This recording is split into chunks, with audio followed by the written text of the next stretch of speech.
के dear student class 6, जैसा आपको याद है हम लिविंग ऑर्गेनिज्म चैप्टर हमारा पढ़ रहे थे, जिसमें हम देख रहे थे कि लिविंग ऑर्गेनिज्म के जो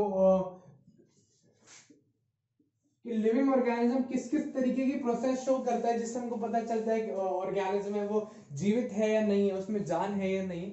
उसके बाद हम जो चीज आज पढ़ने वाले वो है stimuli. What is stimuli? Stimuli क्या होता है? All living things are made up of cells, और जितनी भी लिविंग थिंग्स है, जितनी भी जिंदा चीजें हैं, वो सेल्स से मिलकर ही बनती है।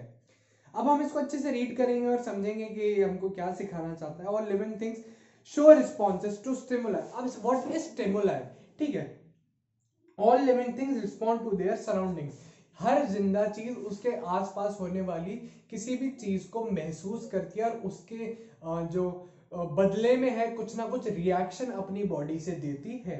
External factors like light, temperature make living being react to them. और एक्सटर्नल जो फर्क आता है, मान लीजिए टेम्परेचर का फर्क आ रहा है या लाइट का फर्क आ रहा है, उससे जो हमारी बॉडी है उस चीज का रिएक्शन करती है।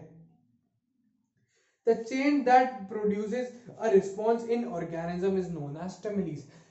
जैसा ऐसी कोई भी चीज जो इंसान की बॉडी को रिएक्ट करने पे मजबूर कर दे, ऐसी कोई भी एक्टिविटी हो अपने इंसान के आसपास या किसी भी चीज के आसपास जिससे उसको रिस्पॉन्स करना पड़े, उसको जवाब देना पड़े शरीर के माध्यम से, वो चीज क्या कहलाती है? स्टिमुली।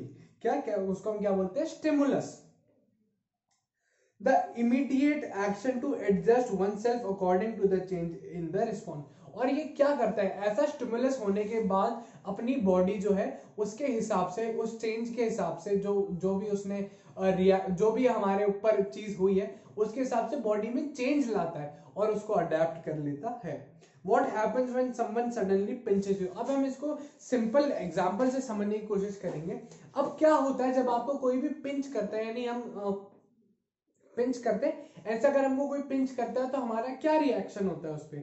यू इधर जंप और स्क्रीम और क्राई आउट। ज्यादा जोर से हम अगर कर देते हैं तो इंसान बहुत ऐसे झटके से उछल जाता है, उसको बहुत ज्यादा जोर से बिना अनजाने उसके ऐसा कुछ कर देंगे तो वो चिल्लाएगा, या फिर कई बार उसको रोना भी आ जाता है। तो इस तरीके के रिएक्शन, मैंने कुछ बाहर से एक्शन किया, फिर क्या हुआ? बॉडी में कुछ चेंज हुआ, चेंज होने के बाद बॉडी ने क्या किया? रोया, चिल्लाया या फिर उछल गया। इस तरीके के जो चेंज है वो हमको बॉडी में देखने को मिले।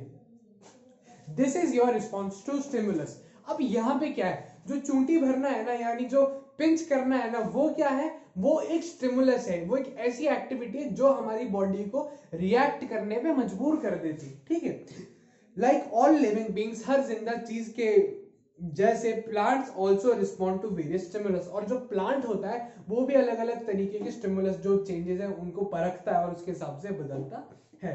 दे wilt when the temperature is high, वो मुरझा जाते हैं जब टेम्परेचर बहुत ज्यादा बढ़ जाता है। दे ग्रो टुवर्ड्स लाइट, वो रोशनी की ओर बढ़ते हैं। अपने कभी भी किसी पौधे को रखा होगा तो धूप की ओर अपना मुंह मोड़ लेता है, धूप की ओर वो उगना चालू कर देता है। ठीक है, they grow towards the light, they dropping leaves in touch me not, the dropping of leaves in touch me not plant is the response to the touch of stimulus। और कई बार आपने देखा होगा, हम छुई मुई का जो पौधा होता है उसकी पत्ती को टच करते हैं तो वो सारी पत्तियां खुद की बंद कर लेती है। ये उसके टच के ऊपर रिस्पॉन्स, हमने उसको छूने की कोशिश की और उसने सब उसको पत्तियों को अपने खुद के अंदर समेट लिया। तो ये किस तरीके का चेंज था? ये इस तरीके का चेंज था जिसमें हमको क्या पता चलता है कि प्लांट के अंदर भी हम स्टिमुलस करें, यानी एक ऐसी चीज करें जिससे उसके अंदर रिएक्शन हो, तो प्लांट भी रिएक्ट करेगा जरूर। रात की रानी flowers open at night and closing during day. रात की रानी हमारे हिंदी में हम पौधा कहते हैं रात की रानी। उसमें क्या होता है? जो उसके फ्लावर्स होते हैं, जो उसके फूल होते हैं, वो रात को तो खिलते हैं और दिन होते होते वो अपने आप बंद हो जाते हैं। ठीक है, एक छोटी सी एक्टिविटी है, एक एक्टिविटी जरूर आप घर में चाहेंगे तो आप कर सकते हैं कि आप एक छोटा सा पौधा लेंगे, एक पौधे को एक खिड़की की ओर रखेंगे, उस खिड़की की ओर जब तक वो रहेगा वो सीधा रहेगा।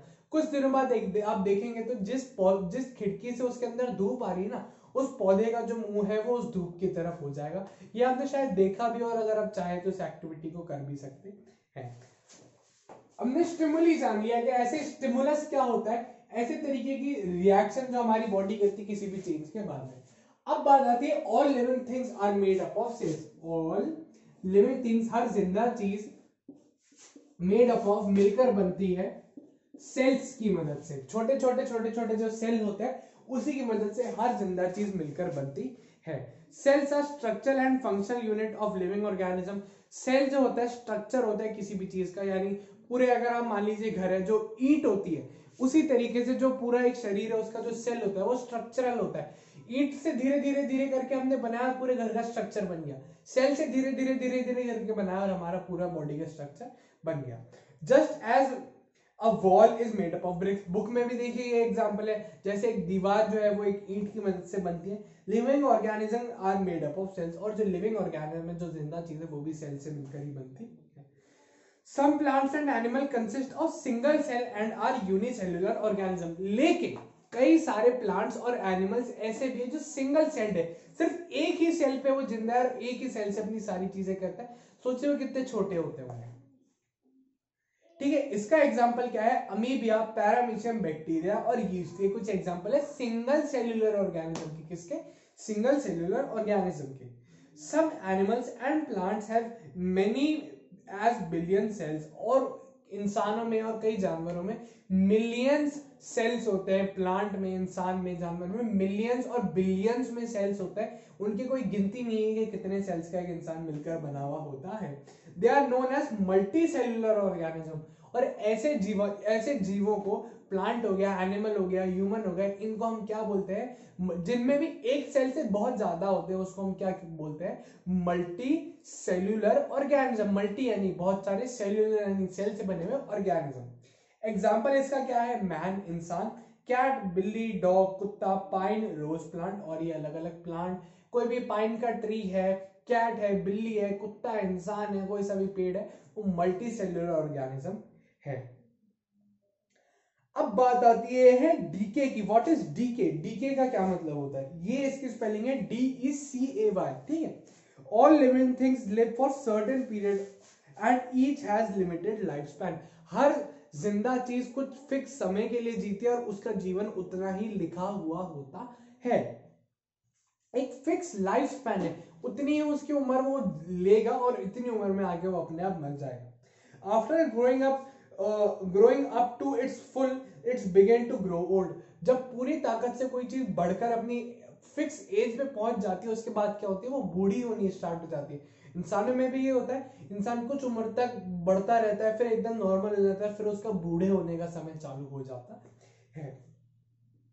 Some animals such as tortoise live for very long time। कुछ जैसे एनिमल्स है tortoise, ये बहुत ज्यादा समय के लिए जीते, 100 साल, 200 साल, 300 साल, इतने ज्यादा जो है tortoise है वो जीते हैं। While some have very lifespan like insect may be only for few hours or days। जो और कई सारे ऐसे जानवर है या फिर इंसेक्ट है जो सिर्फ कुछ घंटों के लिए या फिर कुछ दिनों के लिए जिंदा रहते हैं। कई बार आपने देखा होगा किसी लाइट के आसपास रात को बहुत सारे मच्छर बिन आ रहे होते हैं और सुबह तक हम देखते हैं तो सारे मच्छर जमीन पे मरे हुए पड़े होते हैं।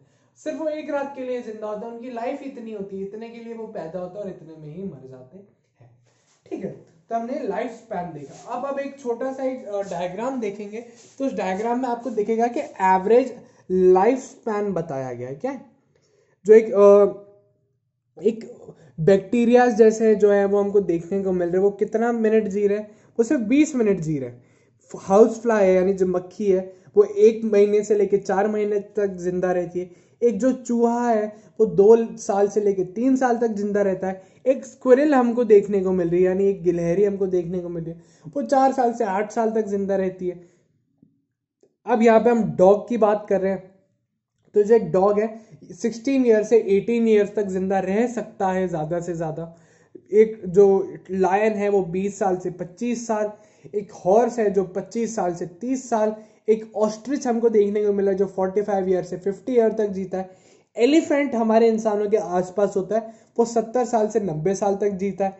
ठीक है, और जो इंसान होते हैं वो 60 साल से 80 साल तक जीते हैं, और जो टॉर्टॉइज है वो 120 साल से लेकर 150 साल तक जीते हैं। ये एक एवरेज लाइफ स्पैन दे रखा है हमको। क्या दे रखा है? एवरेज लाइफ स्पैन, कि एक इंसान कितना ज्यादा जीता है। ठीक है, अब difference between living and non living things. अब हम क्या पढ़ने वाले हैं? डिफरेंस बिटवीन, क्या अंतर होता है एक जीवित चीज में और एक निर्जीव चीज में जिसमें जीवन नहीं है उसमें, और जिस चीज में जीवन है उसमें। The difference between the living and non living things are as follows.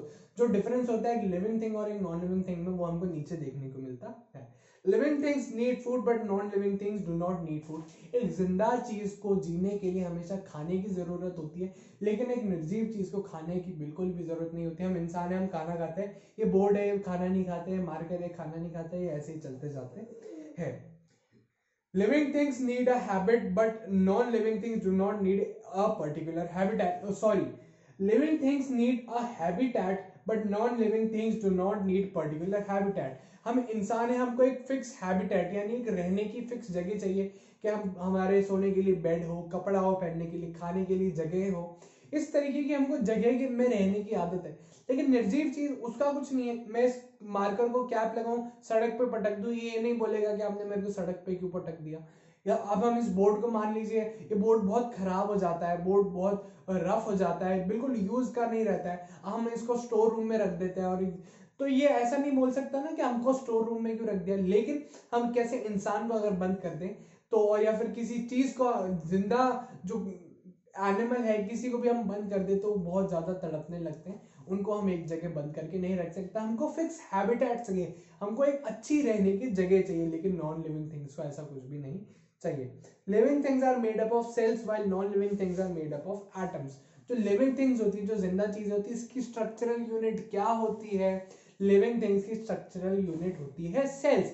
लेकिन यहीं पे अगर हम बात करें नॉन लिविंग थिंग्स की, तो उनकी स्ट्रक्चरल यूनिट क्या होती है? उनकी स्ट्रक्चरल यूनिट होती है एटम। क्या होती है? एटम। एक सिंगल एटम से मिलकर पूरा स्ट्रक्चर बना होता है एक नॉन लिविंग थिंग का, और एक सिंगल सेल से मिलकर बना होता है पूरा स्ट्रक्चर एक लिविंग थिंग का। Living things reproduce while non living things can not reproduce.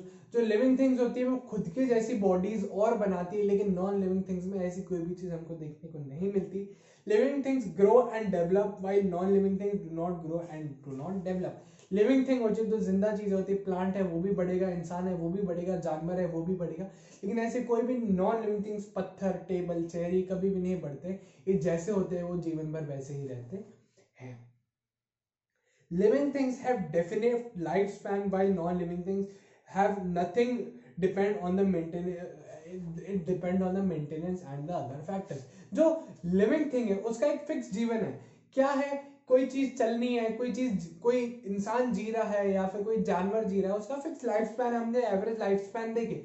Non living thing का क्या है? नॉन लिविंग थिंग को जब तक हम अच्छे से उसका ध्यान रखते रहेंगे, अच्छे से उसकी जो चीजें उसमें लगाते रहेंगे, चलाते रहेंगे, तो कभी भी ऐसे खत्म नहीं हो सकती। कभी भी ऐसा नहीं होता है कि वो चलती चलती मर गई, ऐसा नहीं हो सकता ना। नॉन लिविंग थिंग एक स्टोन है, वो हमेशा जिंदा ही रहेगा। वो मतलब एक स्टोन है, उसमें कभी भी कोई बदलाव नहीं आएगा, कोई उसका लाइफ स्पैन नहीं है। कोई ऐसा नहीं है कि कुछ समय बाद में क्या हुआ, स्टोन खत्म हो गया, स्टोन मिट्टी में मिल गया, ऐसा नहीं होता। वो हमेशा बना ही रहेगा। अब क्या बात होती है, कई बार कई चीजें हमारी नॉन लिविंग थिंग्स है। ये मार्कर है, इस मार्कर में मैं इंक डालता रहूंगा तो ये मार्कर चलता रहेगा, लेकिन जैसे मैंने इसमें इंक डालनी बंद कर दी तो ये चलना बंद हो जाएगा। तो इसमें क्या, अगर हम इसमें मेंटेनेंस करेंगे, इसमें मेंटेनेंस देंगे इसको, तो ये नॉन लिविंग थिंग्स चलती रहेंगी। लेकिन मेंटेनेंस अगर हम इसकी बंद कर देंगे तो नॉन लिविंग थिंग्स भी जो है वो काम करना बंद कर देंगी। एंड अदर फैक्टर्स, और अलग अलग फैक्टर्स। ये मार्कर है, इसको मैंने बाहर गीले में पटक दिया, ये खराब हो गया। कोई गाड़ी है, कोई लोहे की चीज हमने बाहर पटक दी, उस पर रस्ट लग गई, वो खराब हो गई। इसलिए हमको कई बार मेंटेनेंस, यानी जो हम उसमें क्या क्या चीज मेंटेन करते हैं वो, और जो फैक्टर्स है, बाहर का कोई भी फैक्टर है, उससे जो है वो उसकी लाइफ डिसाइड होती है किसी भी नॉन लिविंग थिंग की। अब ये चेक योरसेल्फ है, नीचे एक छोटा सा आपको पैराग्राफ जैसा गिवन है, उस पैराग्राफ में आपको क्या करना है, ये पैराग्राफ देखना है। इस पैराग्राफ में 4 फिल इन द ब्लैंक्स है, आप इनको अगर रीड करेंगे तो आई होप आपको ये फिल इन द ब्लैंक्स आराम से करने को मिल जाएंगे, कि आपको इनके आंसर जरूर पता होंगे। आप इनको रीड करिए और आप इनको जरूर फिल करेगा कि ये जो 4 फिल इन द ब्लैंक्स है इनके आंसर क्या हो सकते हैं। तो अब क्या है, अब हम फटाफट से देखते हैं हमने इस चैप्टर में क्या क्या चीजें पढ़ी, क्या क्या टॉपिक हमने पढ़े। हमारे चैप्टर का नाम था लिविंग ऑर्गेनिज्म, जिंदा चीजें कैसी होती हैं। इसमें हमने लिविंग ऑर्गेनिज्म के इंट्रोडक्शन में पढ़ा कि इंट्रोडक्शन में हमने देखा कि लिविंग ऑर्गेनिज्म क्या होते हैं, क्या क्या चीजें करते हैं, और क्या क्या फैक्टर्स हो सकते हैं लिविंग ऑर्गेनिज्म के। उसके बाद हमने पढ़ा कैरेक्टरिस्टिक्स ऑफ लिविंग ऑर्गेनिज्म, कि कैरेक्टरिस्टिक्स क्या है एक लिविंग ऑर्गेनिज्म के, कैसे पता चलता है कि कोई जो चीज है वो जिंदा है या नहीं है। रेस्पिरेशन से, सांस लेने से, न्यूट्रिशन से कि कोई भी चीज न्यूट्रिशन इनटेक कर रही है, ठीक है। How do plant get their food, उसके बाद हमने पढ़ा कि जो प्लांट है वो अपना खाना कैसे लेता है। हमने ग्रोथ के बारे में पढ़ा कि किसी चीज की बढ़त कैसे होती है। फिर हमने पढ़ा कि मूवमेंट, हर चीज का मूवमेंट होता है, उससे हमको पता चलता है कि कोई चीज जिंदा है कि नहीं। रिप्रोडक्शन हमने देखा कि किस तरीके से जो जीवित चीज है वो रिप्रोड्यूस करती है। फिर हमने एक्सक्रीशन की प्रोसेस देखी कि बॉडी से वेस्ट जो लिविंग थिंग्स है वो किस तरीके से निकालती है। उसके बाद में जो चीजें हमने आज पढ़ी, all living things show responses to stimuli, stimuli के बदले में जो हर लिविंग ऑर्गेनिज्म वो रिस्पॉन्स करता है। उसके बाद हमने पढ़ा all living things made up of cells, हर लिविंग थिंग सेल से मिलकर बनती है। कैसे चीज डीके होती है, हर चीज का एक फिक्स लाइफ स्पैन, उसके बाद में वो मिट्टी में मिलना चालू कर देती है अगर कोई भी नेचुरल चीज है तो। उसके बाद में हमने पढ़ा कि एवरेज लाइफ हर इंसान की, जानवर की, प्लांट की, इंसेक्ट की एवरेज लाइफ कितनी होती है, उसका एक हमने डायग्राम देखा। हमने फिर अब डिफरेंसेस पढ़े, देखिए एक जिंदा इंसान में और एक निर्जीव चीज में क्या डिफरेंसेस होते हैं। अब यहाँ पे ग्लिम्स ऑफ चैप्टर है जिससे हमको पूरा चैप्टर अच्छे से जो डेफिनेशन इंपॉर्टेंट है वो सारी रिवाइज हो जाएंगी। Autotroph organism that make their own food, जो ऑर्गेनिज्म खुद का फूड बनाते हैं। Respiration the process of taking oxygen and giving out of carbon dioxide, और रेस्पिरेशन एक ऐसी प्रोसेस जिसमें हम ऑक्सीजन अंदर लेते हैं, हम उसको इनटेक करते हैं और बाहर कार्बन डाइऑक्साइड छोड़ते हैं। Heterotrophs organism that depend on either on the plants और एनिमल्स, ऐसे ऑर्गेनिज्म जो खुद खाना नहीं बनाते, दूसरे प्लांट या फिर एनिमल पे डिपेंड होते हैं। स्टोमेटा बारीक बारीक पोर्स जो एक पत्ती के ऊपर होते हैं जहां से हवा अंदर बाहर जाती है और वेस्ट अंदर बाहर होता है। सेल्स, वो एक जो हमने सेल देखा जो स्ट्रक्चरल यूनिट था, जो एक पूरे ऑर्गेनिज्म की बॉडी की ईंट जिसे हम कहते हैं। रिप्रोडक्शन, कैसे रिप्रोड्यूस करते हैं सेम काइंड की चीजें। यूनिसेल्युलर, सिंगल सेल वाली चीजें। मल्टी सेल्युलर, बहुत सारे लेवल सेल्स वाली चीजें। डी के लूजिंग ऑल पावर, सारी एनर्जी खो देना और ब्यूटी खो देना और सारी शक्तियां खो देना। Stimulus, the change that produce organism in organism. Stimulus, कोई ऐसा बदलाव जिससे इंसान को कुछ चेंज करना पड़े, कोई भी उसके शरीर में बदलाव आए। आई होप आपको लिविंग ऑर्गेनिज्म चैप्टर बहुत अच्छे से समझ में आएगा। जो चीजें हमने आज पढ़ी वो भी और अच्छे से समझ में आएंगे और रिवीजन भी आपको बहुत अच्छा लगा होगा। इसके बाद की चीजें हम हमारी नेक्स्ट क्लिप में पढ़ेंगे। Thank you.